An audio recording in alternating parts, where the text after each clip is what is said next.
In this lesson, we're going to create what's called comma separated value files in two ways.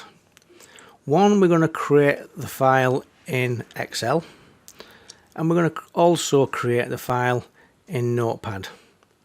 Let's begin with Excel. If we open a blank Excel file,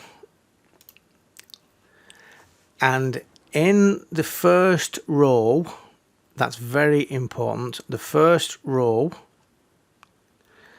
we make sure we type in @ID in A1, FNAME in B1, SNAME in C1, and TEL in D1. These are going to be your table field name headings. We'll use them, or we'll come back to them in later videos. Okay, when you've done that, if you go to File, Save As, make certain that the CSV option is selected, name it Athlete, and save it inside your My Documents folder, CSV Files folder, which we created earlier.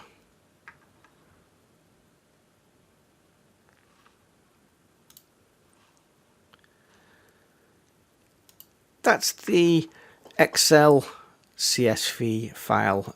One further point, just make certain in CSV files you've only got one single tab in your workbook, because it's very important that that doesn't get confused with something else. Okay. Second, we're going to open a new Notepad file. We're going to name this Athlete Notepad. We're going to save that inside our Documents CSV Files folder. And we're going to add the same field names we created in the spreadsheet. @ID, FNAME, SNAME, TEL.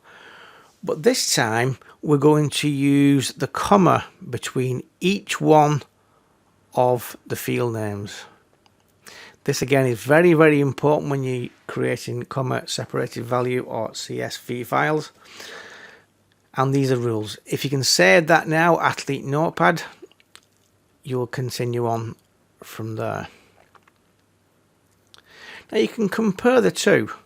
It's very similar in layout. However, in the spreadsheet, you don't need the commas. In the Notepad, you do need the commas. Now, if we was to add some records into the Excel CSV file, and we was then to save that again, File, Save As, make certain it's going to the same place as last time, which is, in this particular case, Documents, CSV Files, Athlete. Okay. And this time it will actually overwrite that with the data. I'm going to replace it, yes. Now I'm going to show you a very interesting point. If we was to go to Notepad, open a file, we won't say that for now, Document CSV Files, Athlete Notepad,